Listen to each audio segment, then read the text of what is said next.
Waxaan baranayaa Ingiriisi maxaa af Ingiriisi lagu dhahaa? I am learning English. I am learning English. Waxaan ku noolnahay guri yar maxaa af Ingiriisi lagu dhahaa? We live in a small house. We live in a small house. Subaxii biyo ayaan cabaa maxaa af Ingiriisi lagu dhahaa? I drink water in the morning. I drink water in the morning. Iyadu xafiis ayay ka shaqaysaa maxaa af Ingiriisi lagu dhahaa? She works in an office.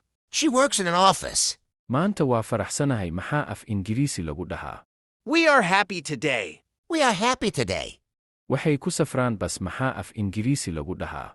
They travel by bus. They travel by bus. Ingiriisiku maanta waa muhiim maxaa af Ingiriisi lagu dhahaa?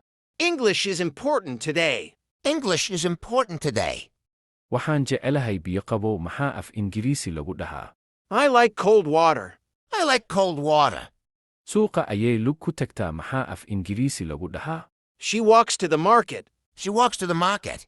Ku baro luqadda Ingiriisiga si lacag la'aan ah oo nagala soo xiriir WhatsApp nambarka borofiilka saaran si aad u hesho koorso Ingiriisi ah laguna qaadanayo 4 buug oo isfasirayo iyo muuqaaladooda 10 ka laag saar siina sheer garay mahadsanid. Waxaan jeclahay Ingiriisiga maxaa af Ingiriisi lagu dhahaa?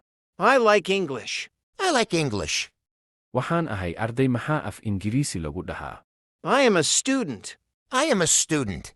Iyadu waa walaashay maxaa af Ingiriisi lagu dhahaa? She is my sister. She is my sister. Isagu waa walaalkay maxaa af Ingiriisi lagu dhahaa? He is my brother. He is my brother. Buugaag ayaan akhriyaa maxaa af Ingiriisi lagu dhahaa? I read books. I read books. Si fiican ayay u qortaa maxaa af Ingiriisi lagu dhahaa? She writes well. She writes well. Ingiriisi ayaan ku hadalnaa maxaa af Ingiriisi lagu dhahaa? We speak English. We speak English. Goor hore ayaan toosaa maxaa af Ingiriisi lagu dhahaa? I wake up early. I wake up early. Wuu faraxsan yahay maxaa af Ingiriisi lagu dhahaa? He feels happy.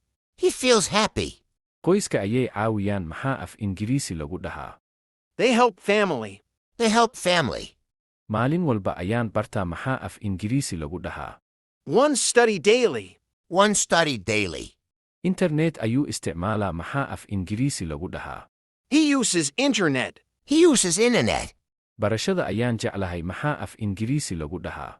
I like learning. I like learning. Si tartiib ah ayaan u hadlaa maxaa af Ingiriisi lagu dhahaa? I talk slowly. I talk slowly. Wadajir ayaan u hadalnaa maxaa af Ingiriisi lagu dhahaa? We talk together. We talk together. Casharada ayuu fahmaa maxaa af Ingiriisi lagu dhahaa? He understands lessons. He understands lessons. Su'aalo ayaan weydiiyaa maxaa af Ingiriisi lagu dhahaa? I ask questions. I ask questions. Qaladaadka ayuu saxaa maxaa af Ingiriisi lagu dhahaa? He fixes mistakes. He fixes mistakes.